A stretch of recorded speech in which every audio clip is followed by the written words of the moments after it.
सुहाना सफर, रुकती नहीं है नजारों पे नजर, आहा आहा आहा ये सुहाना सफर, आहा आहा आहा ये सुहाना सफर।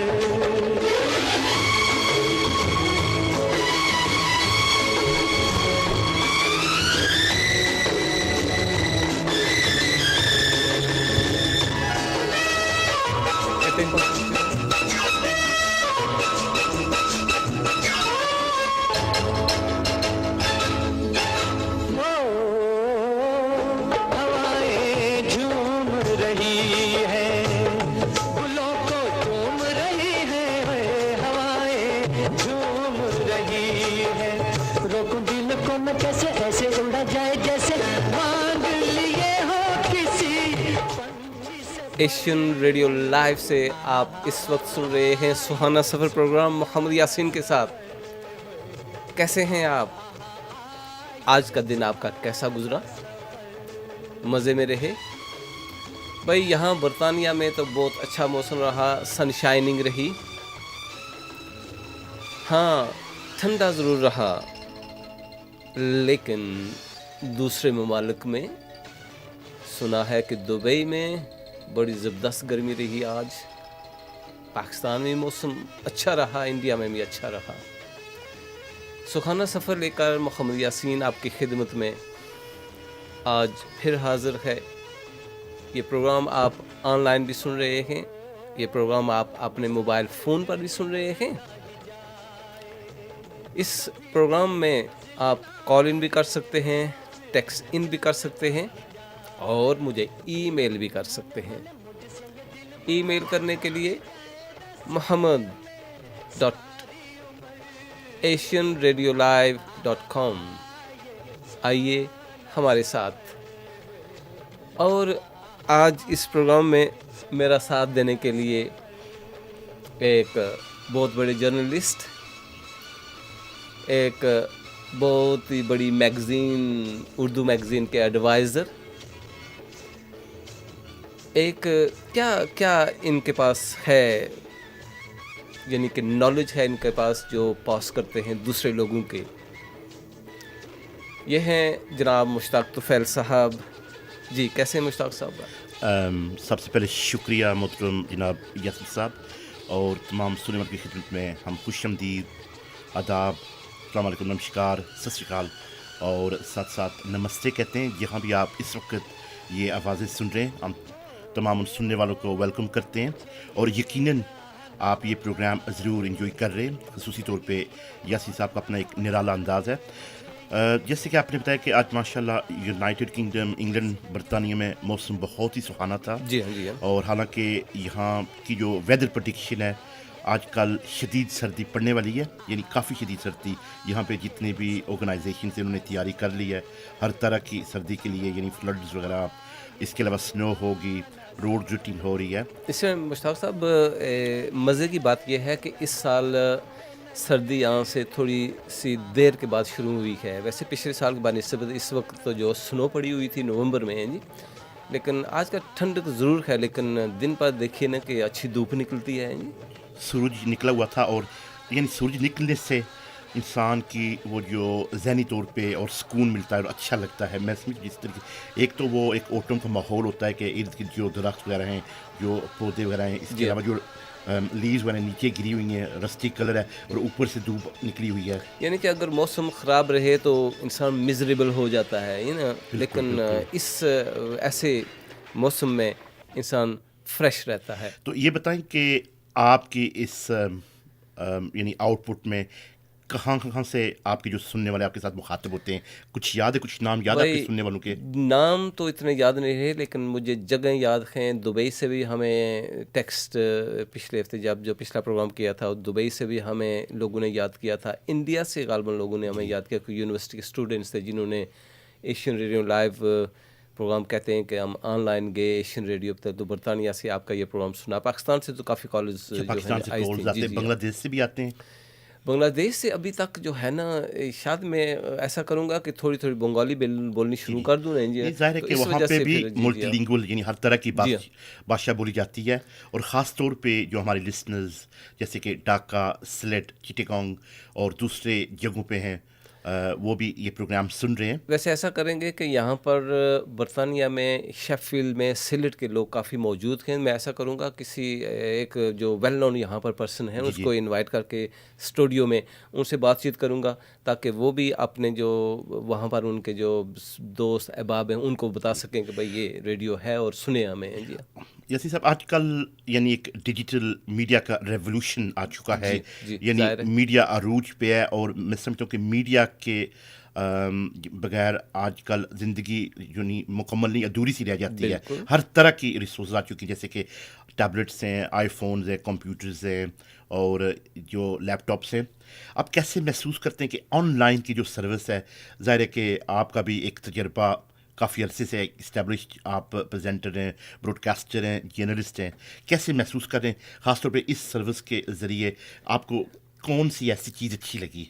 मुश्ताक साहब, एक तो चीज़ बेस्ट है कि जब हम ये प्रोग्राम करते हैं तो दुनिया के मुख्तलिफ़ ममालिक से लोग हमारे साथ राब्ते में रहते हैं। ये एक बहुत अच्छी चीज़ लगी है कि जस्ट क्योंकि दुनिया टू स्मॉल हो गई है इंडिया। ये चीज़ मुझे अच्छी लगी है कि तमाम जितने भी हमारे लिसनर हैं, कोई जैसा कि मैंने कहा कि दुबई से भी एक साहब याद कर रहे थे कि मैं सिक्योरिटी की में काम कर रहा हूँ और आपका प्रोग्राम सुन रहा हूँ। ये चीज़ अच्छी लगती है कि राब्ते में हम रहते हैं, किसी भी कोने में हैं दुनिया में। जी इंस्टेंटली यानी इन टच अप रहते हैं। अच्छा, मौसीकी के हवाले से ये बताएं कि ज़ाहिर है कि मौसीकी डाइवर्स होती है, किस किस्म की मौसीकी प्रोग्राम है जो आपके सुनने वाले सुनना चाहते हैं? वैसे ज़्यादातर पता नहीं मेरे लिसनर जो है ना वो ऐसा कहते हैं कि भाई हमें 60s के सॉन्ग प्ले करें, 70s के सॉन्ग प्ले करें, 80s के सॉन्ग प्ले करें, जो मेलोडी सॉन्ग हो, मीनिंगफुल हूँ, जी। वो चीज़ पेश करें। पिछले हफ्ते मैंने एक आध अच्छा जो है ना फास्ट गाना लगाया था, लोगों ने पसंद किया है, म्यूज़िक अच्छा रहता है लेकिन ज़्यादा तादाद में जो है ना वो इस 60s के लेकर 80s तक लोग ये पसंद करते हैं ना। यानी एक वो ऐसा एरा था जब मौसीकी के साथ शायरी भी अच्छी थी, हाँ, बिल्कुल। और वो ओरिजिनल ऑर्केस्ट्रा के साथ गाते थे। हाँ। आजकल हर चीज़ कंप्यूटर पे डब होती है। वही चीज़ है, देखिए ना कि आप जितने भी गाने बने हुए हैं आजकल तो बेशुमार डीजे आ चुके हैं इस फील्ड में, लेकिन जब ये म्यूज़िक बनाते हैं मुश्ताक, पता चलता है कि ये जिससे प्लेइंग थोए है नहीं। बिल्कुल। वो पता है कि आजकल ये जो वॉइस इन्हांसर्स आ गए ना, डिजिटल वॉइस इन्हांसर्स, यानी इंसान की जिस तरह से आवाज़ हो, जिस तरह से उनकी बीट हो, उसको आप जो है ना उसकी परफॉर्मेंस बेहतर कर सकते हैं, इन्हांसमेंट। जी, ऐसा करते हैं मुश्ताक कि एक और लता मंगेशकर की आवाज़ में खूबसूरत और प्यारा नगमा सामईन को सुना देते हैं, तो फिर बातचीत का ये सिलसिला फिर जारी रहेगा। asianradiolive.com से आप इस वक्त सुन रहे हैं प्रोग्राम यासीन के साथ सुहाना सफ़र प्रोग्राम।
asianradiolive.com से आप इस वक्त सुन रहे हैं सुहाना सफ़र प्रोग्राम मोहम्मद यासीन के साथ, और मेरा साथ दे रहे हैं स्टूडियो में मुश्ताक तुफैल साहब, एक सीनियर जर्नलिस्ट हैं यहाँ बरतानिया में।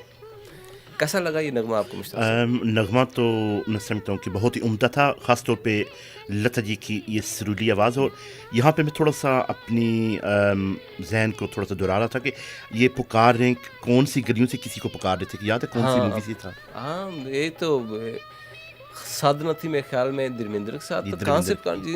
हाँ, और ज़ाहिर है कि लता जी ने जो भी गाने परफॉर्मेंस किए, जिस भी तरीके से और जिस स्टाइल में, जिस जॉनर में, यानी वो फिट आ गए जिस तरीके से रफ़ी साहब ने किए थे। मुझे तकरीबन इतना याद है कि ज़ाहिर है आप बहुत ही ज़्यादा लता जी के फैन थे। तकरीबन 1977 में अल्बर्ट हॉल में लता जी ने प्रोग्राम परफॉर्मेंस के साथ आपकी मुलाकात हुई, कुछ यादें शेयर करें। वाकई मुश्ताक साहब, जब पीछे नज़र डालते हैं यानी कि 70s के ज़माना में, उस वक्त तो लता जी अब तो लाइव लेजेंड हैं, लेकिन कुछ अदाकार इस दुनिया में नहीं रहे जिनके राजकुमार, उनसे भी मुलाकात हुई है जी उस वक्त। लेकिन अब तो तकरीबन ऑलमोस्ट सभी अदाकारों से आपकी मुलाकात होती रहती है। उस वक्त कहते थे कि जेम्स उनको कहते थे, यानी एक निराले अनोखे जब जिन मुलाकात होती थी। तो लता जी के हवाले से बताएं कि मुझे कुछ थोड़ा सा याद है कि जो जितने भी हमारे सुनने वाले हैं वो कहते थे कि मोहम्मद यासीन साहब मुलाकात करने के लिए लता जी के साथ लंदन में। तो अल्बर्ट हॉल एक ऐसी नामवार जगह है। अल्बर्ट हॉल, हर एक जो जितने प्लेबैक सिंगर हैं उनकी ये ख्वाहिश होती है कि हम किस वक्त और कब अल्बर्ट हॉल में जो है ना परफॉर्मेंस करें।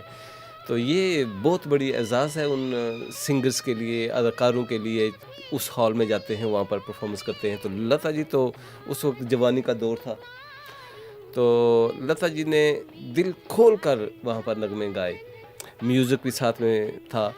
और क्या कहना था लता जी का वहाँ और पर? ये भी सुनना था कि जो ऑर्केस्ट्रा और जो अपने इंस्ट्रूमेंट्स वो साथ लेकर आई थी इंडिया से। हाँ, फुली जो है ना वो ग्रुप अपना था उनका, यानी जैसे कि आज क्या नाम है उनका, ए राम के अलावा दूसरे भी हैं, क्लैश खैर, वो भी जब आते हैं जहाँ पर जाते हैं अपना ग्रुप लेकर जाते हैं।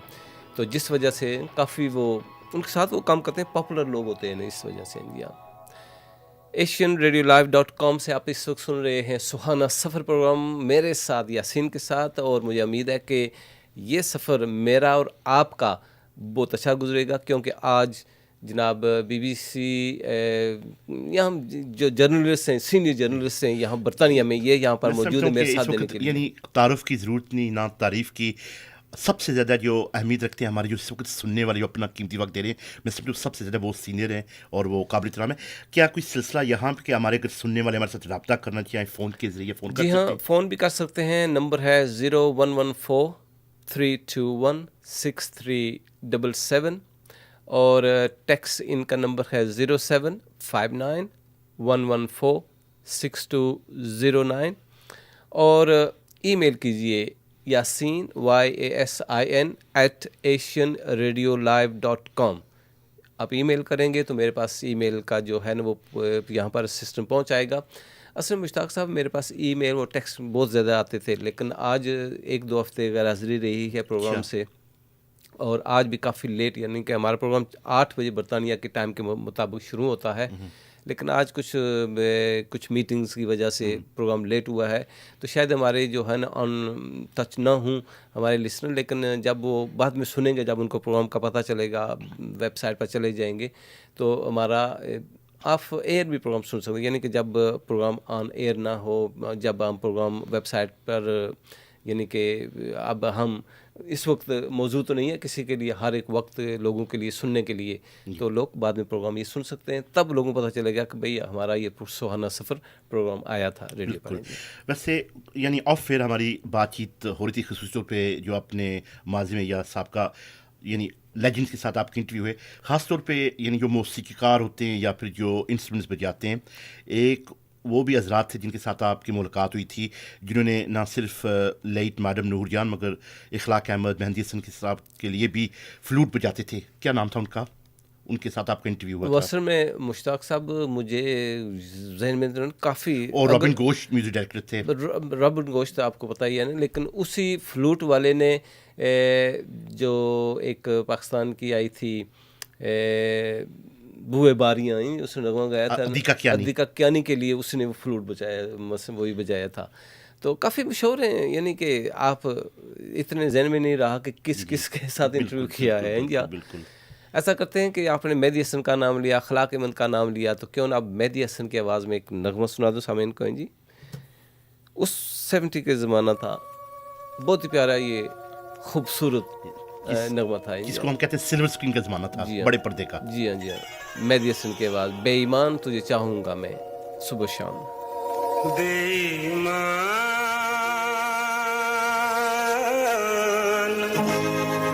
चाहूं तुझे सुबह शाम,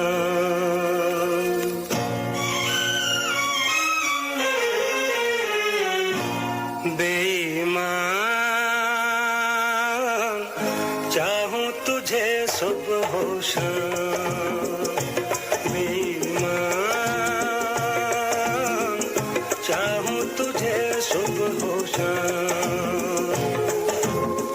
तू है मेरे दिल की धड़कन, करता हूँ मैं ये जीवन तेरी अदाओं के नाम। बेईमान चाहूं तुझे सुबह शाम। तू है मेरे दिल की धड़कन, करता हूँ मैं ये जीवन तेरी अदाओं के नाम। बेईमान चाहूं तुझे सुबह शाम।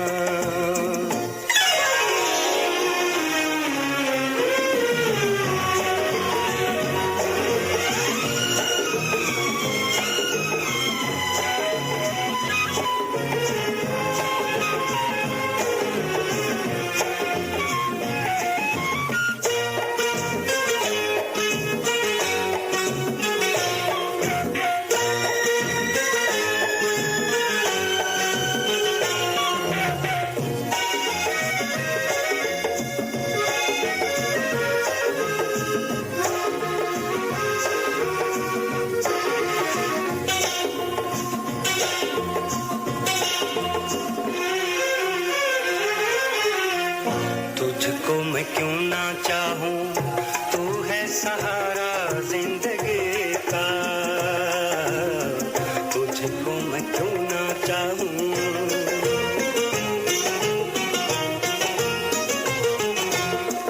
तुझको मैं क्यों ना चाहूं, तू है सहारा जिंदगी का। तूने सजाया मेरे होठों पे नगमा बेखुदे का।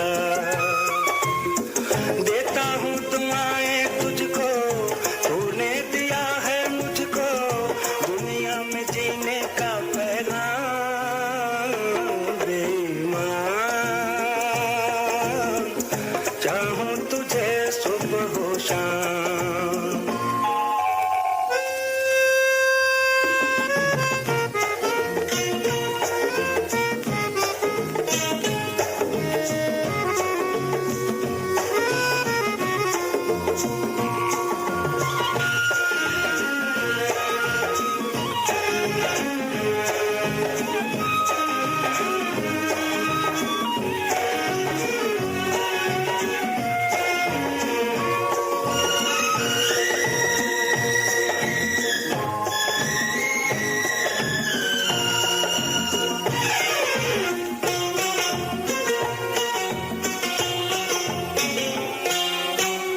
साथ न अपना छूटे, चाहे ये दुनिया छूट जाए।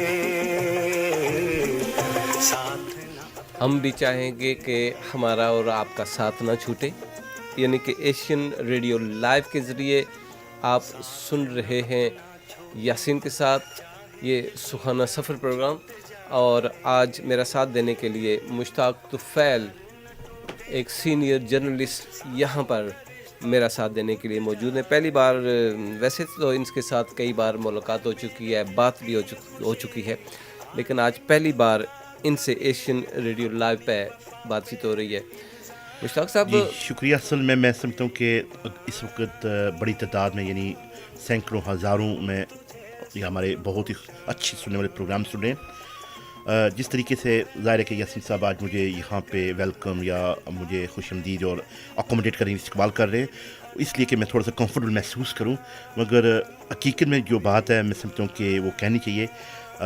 ये जितने भी सिस्टम या जितनी भी तारीफ़ हो रही है, माशाल्लाह यासीन साहब खुद एक सीनियर है और इनसे हमने सीखा है, मगर ज़ाहिर है कि आजकल हर बंदे की अपनी एक रिस्पॉन्सिबिलिटी होती है। मेरा थोड़ा काम मुख्तलिफ हो गया है, यासीन साहब का थोड़ा मुख्तलिफ हो गया है, मगर इस वक्त सुनने वालों को भी महसूस होगा कि जो ये आवाज़, ये जो मेज़बान है यासीन साहब, इनका अपना एक निराला एक अनोखा अंदाज़ है, और ख़ास तौर पे मौसीकी की दुनिया में इनकी जो टेस्ट, डाइवर्स टेस्ट है, जैसे कि हमने हवाला दिया था खिलाकम साहब का, लता जी का, नूरजान का, इन्होंने हर एक टेस्ट को, हर एक लिस्टिंग बुड को अकोमोडेट किया है और मुख्तलिफ़ किस्म के इंटरव्यूज़ किए।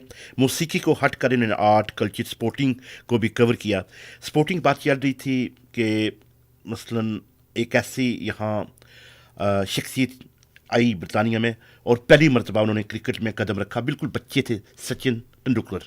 हाँ मुश्ताक, बिल्कुल बच्चे थे वो। बिल्कुल बिल्कुल, ये वही चीज़ है कि तकरीबन उस वक्त खुसूसी आपकी उनकी मुलाकात और BBC यानी यहाँ का जो पहला इंटरव्यू आपने उनके साथ किया, 80s की बात है जब ये आए थे, तो उस वक्त कपिल देव टीम के कप्तान थे, और कपिल देव जो है ना वो कह रहे थे कि भाई जब तेंदुलकर को लोगों ने देखा, कह रहे थे ये कपिल देव एक दिन बनेगा। उस वक्त बिल्कुल, यानी वो बच्चे बिल्कुल सिंपल 17 ईयर्स ओल्ड, जैसे कि आपने कहा, उस उम्र थी, बिल्कुल यंगस्टर थे। और जब यहाँ शेफील्ड में एक वर्ल्ड 11 का मैच था जिसमें जावेद मियांदाद भी थे, उस वक्त इमरान खान आने वाले थे लेकिन नहीं आ सके थे उस प्रोग्राम में। इसके साथ इंडिया के सिर्फ 2 ही प्लेयर थे, कपिल देव और तेंदुलकर, और वेस्ट इंडीज़ के रिचर्ड वगैरह थे, सभी काफ़ी मसलन पूरी दुनिया से इनके क्रिकेट टीम्स के यहाँ पर आए हुए थे। तो मेरी उनसे बातचीत हुई थी, और देखिए ना कि उस वक्त मैंने उनसे यही पूछा था कि कह रहे हैं कि भाई मैंने as a 9 years old, I was 9 years old जब मैंने ये क्रिकेट खेलनी शुरू की है, तो कह रहा कि मैं शौक़ है, लेकिन अब देखिए ना कि दुनिया के नंबर 1 है वो बल्लेबाज, दुनिया के नंबर 1 है जिन्होंने सबसे ज़्यादा टेस्ट मैच खेले हैं, दुनिया के नंबर 1 है, 1 days में उन्होंने इतना स्कोर किया है, सेंचुरीज के हवाले से। जी हाँ, सेंचुरीज, 100 मसलन सेंचुरीज़ की उन्होंने सेंचुरीज बनाई। और अब यहाँ पर अब वो आखिरी टेस्ट मैच खेलने जा रहे हैं, उसके बाद उन्होंने रिटायर का ऐलान किया है। तो देखिए ना कि 20-25 साल का अरसा आंख जपते हुए गुजर गया है। बिल्कुल बिल्कुल, मगर उनकी जो प्रोग्रेशन थी, जो उनकी वो कमिटमेंट थी, किसी तरीके से उन्हें कोई गुंजाइश नहीं छोड़ी, यानी लेट डाउन नहीं किसी को किया। बिल्कुल, ऊपर नीचे चीज़ बात होती रहती है, जब उनकी परफॉर्मेंस के हवाले से उनकी जो है ना अच्छी है, ओवर 50s, यानी कि हर कई बल्लेबाज देखें 40 है, 35 है, लेकिन उनकी 50 से ऊपर है एवरेज, यानी कि अच्छी मसलन खेलते रहे। वैसे आप क्या समझते हैं कि अभी वो जब रिटायरमेंट लेंगे तो क्या इसी जो स्पोर्टिंग के साथ ही मुंसलिक रहेंगे, जैसे कि कोचिंग या कंसल्टेंसी, या फिर सियासत में ये भी कदम रखेंगे? मेरे ख्याल में इसका सियासत में जाने का इतना रुझान है, ये इतने मसलन जैसे कि वो स्पीकर नहीं है इतने। अच्छा, हाँ जी, कहते हैं शाय किस्म के बंदे। हाँ बिल्कुल, हाँ, क्वाइट किस्म के। जब इनसे बातचीत करते हैं होती है तो वही जो सवाल आपका होता है उसी का वो जवाब देते हैं, यानी कि और लंबी चौड़ी जिस तरह सियासतदान होते हैं इस तरह नहीं करते। मेरे ख्याल में ये स्पोर्टिंग के साथ मुंसलिक रहेंगे, शायद इंडियन के यानी कि कोच मुकर्रर हो जाएं या कोई भी इनका ओहदा दे दिया जाए, क्योंकि उनके देखिए ना कि परफॉर्मेंस और उनका तजुर्बा उसको वो ज़ाया नहीं करने देंगे। मुश्ताक, आपने बात की थी अखलाक़मंद वगैरह की, तो जिसके यहाँ पर भी हमारे साथ अखलाक़मंद रहे हैं, फिर बीमार हुए, फिर अल्लाह को प्यारे हुए। फिल्म चाहत का नगमा क्यों न सुना दूँ सामईन को? हैं जी, चाहत का नगमा, सावन आए सावन जाए, इसके बारे में बाद में गुफ्तगू करेंगे, इसकी हिस्ट्री के बारे से। तो लीजिए सामने अखलाक़मंद की आवाज़ में अब फिल्म चाहत का ये खूबसूरत और प्यारा नगमा आपके लिए पेश किया जाता है।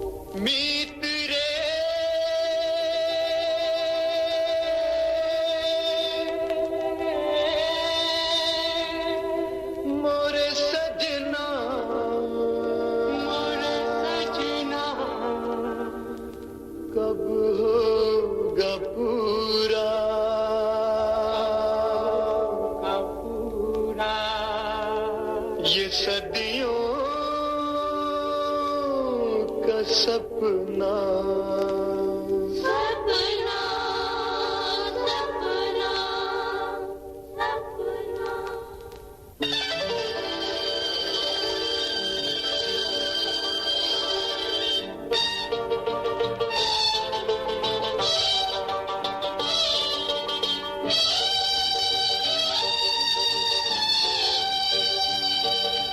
सावन आए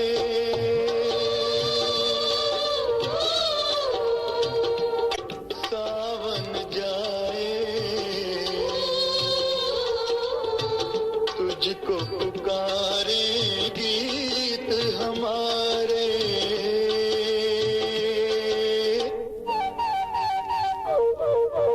सावन आए सावन जाए तुझको पुकारे गीत हमारे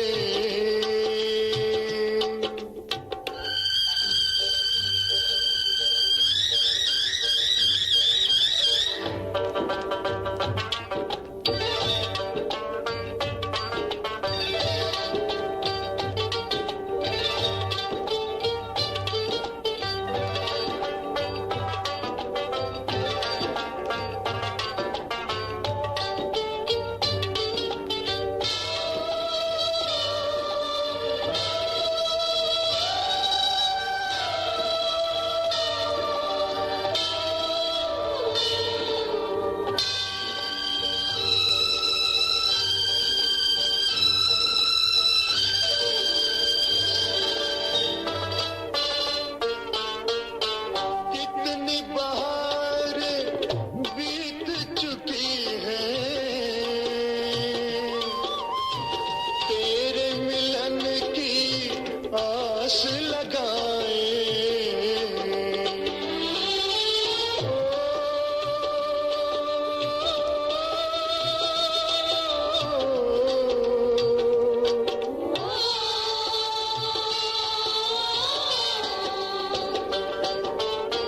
तुझको न पाके रोए बसुरिया पतझड़ सी हर रुत हो जाए नदिया की लहरें पेड़ों के साए कुछ भी न भाए मीत हमारे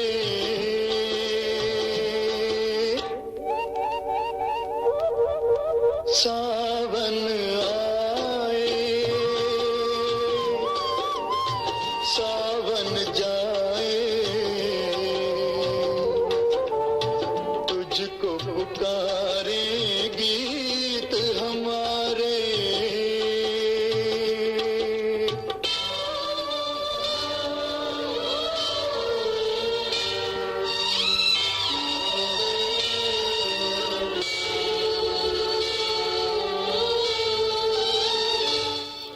एशियन रेडियो लाइव .com से आप इस वक्त सुन रहे हैं सुहाना सफ़र प्रोग्राम यासीन के साथ अखलाक़मंद खूबसूरत प्यारी आवाज़ जो आपको सुनाई है। और कहते हैं कि the late iconic but the great Yeah. Ikhlaq Ahmed उनकी ट्रिब्यूट में उनकी याद में मैं समझता हूँ जितनी भी तारीफ़ कीजिए बहुत ही कम है। एक ऐसी शख्सियत अच्छी आदतों के मालिक थे, आवाज़ भी बहुत ज़बरदस्त थी और ख़ास तौर पे इनकी जो तबीयत थी, जो इनका इखलाक था फ्रेंडली ये और देखेंगे जी इनमें वो लालच नहीं था किसी चीज़ का। बिल्कुल।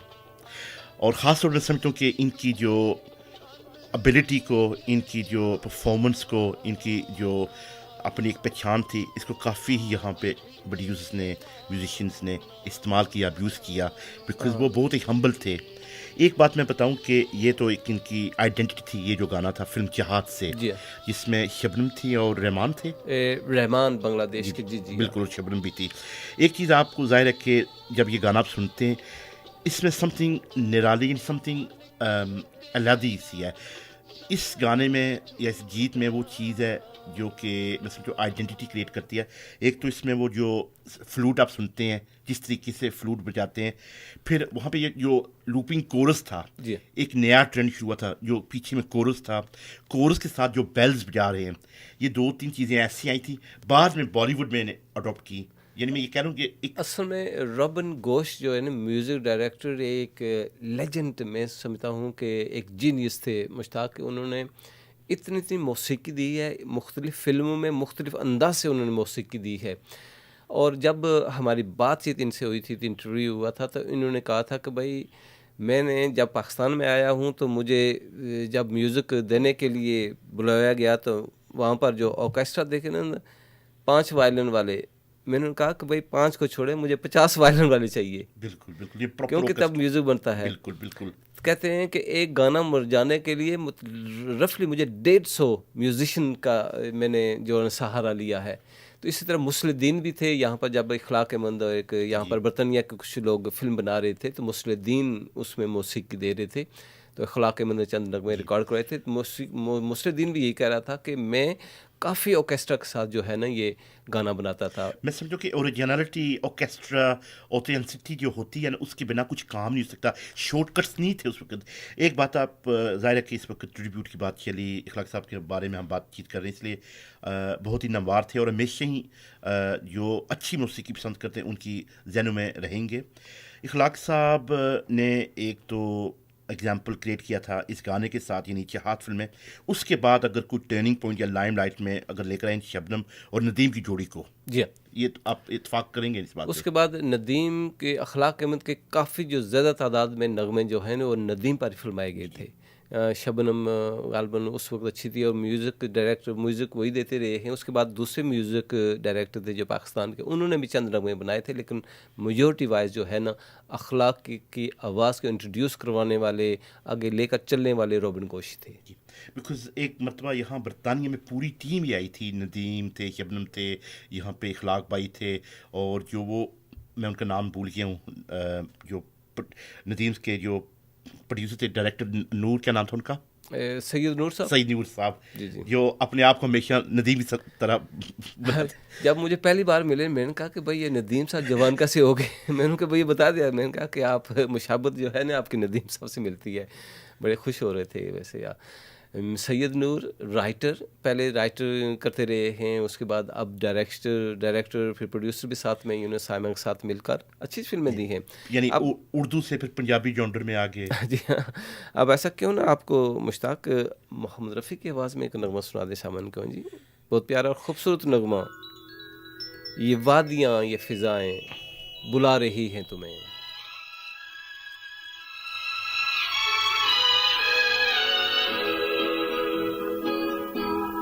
ये वादियाँ ये फिजाएं बुला रही है तुम्हें, ये वादियाँ ये फिजाएं बुला रही है तुम्हें, खामोशियों की सदाएं बुला रही है तुम्हें, ये वादियाँ ये फिजाएं बुला रही है तुम्हें।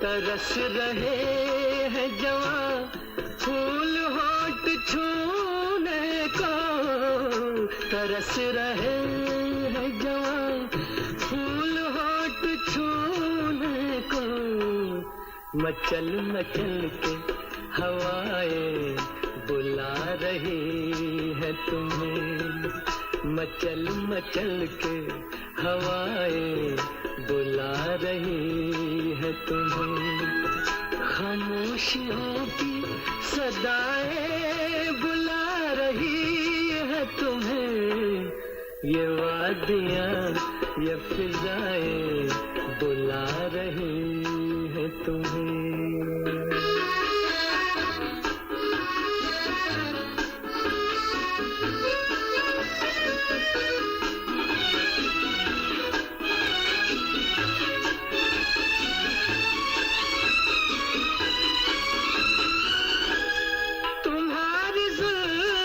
से खुशबू की भीख लेने को, तुम्हारी जुल्फों से खुशबू की भीख लेने को, झुकी झुकी सी घटाएं बुला रही है तुम्हें, झुकी झुकी सी घटाएं बुला रही है तुम्हें, खामोशियों की सदाएं बुला रही है तुम्हें, ये वादियाँ ये फिजाएं बुला रही है तुम्हें।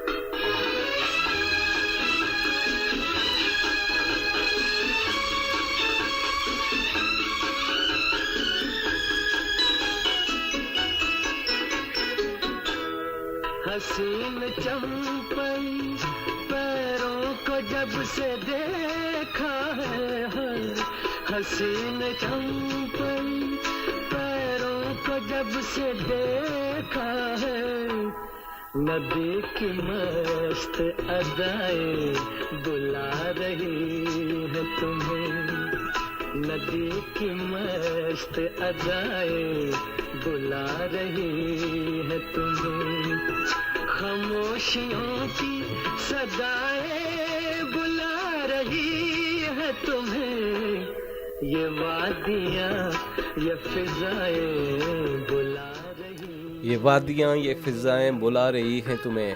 मोहम्मद रफ़ी की खूबसूरत प्यारी आवाज़ सुनील दत्त थे गालिबन इस फिल्म में। कुछ याद है मुश्ताक आपको?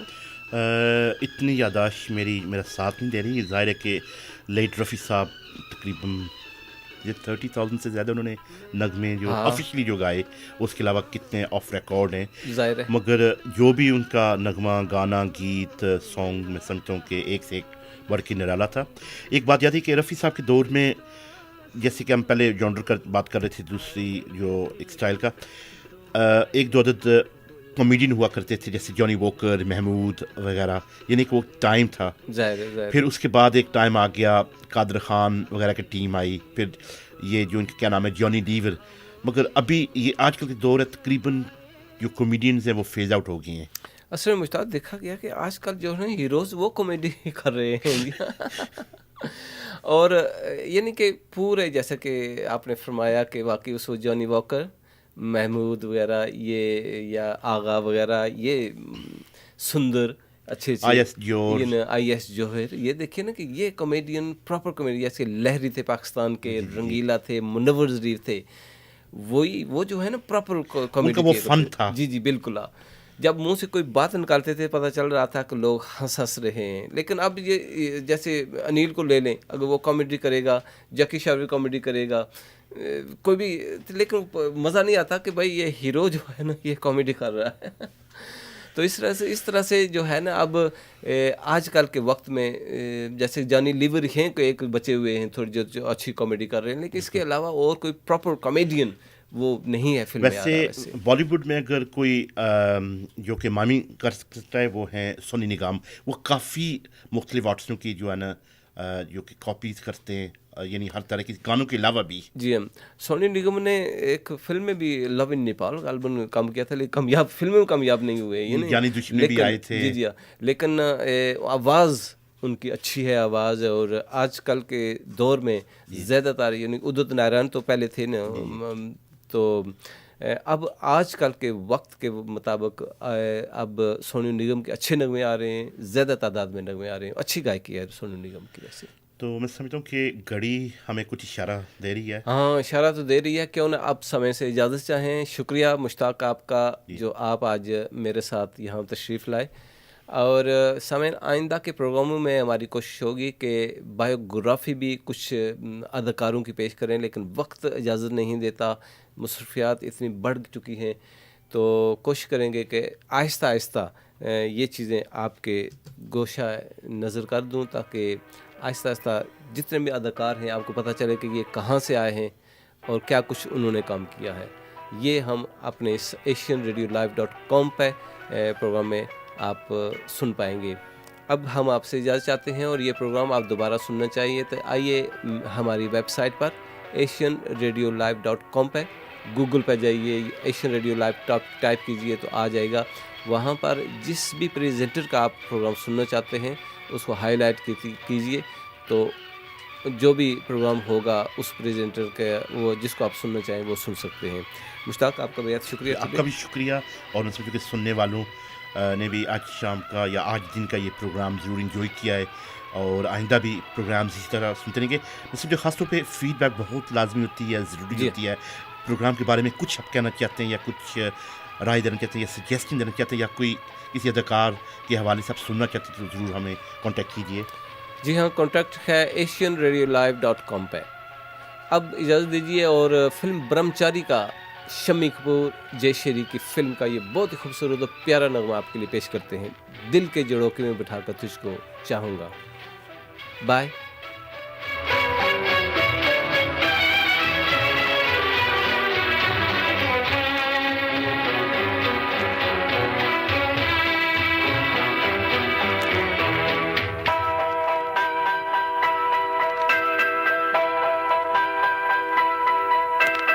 दिल के झरोके में तुझको बिठा कर, यादों को तेरी मैं दुल्हन बना कर रखूंगा मैं दिल के पास, मत हो मेरी जाऊं उदास। दिल के झरोके में तुझको बिठा कर, यादों को तेरी मैं दुल्हन बना कर रखूंगा मैं दिल के पास, मत हो मेरी जाऊं उदास।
झरोके में तुझको बिठा कर, यादों को तेरी मैं दुल्हन बना कर रखूंगा मैं दिल के पास, मत हो मेरी जाऊं उदास।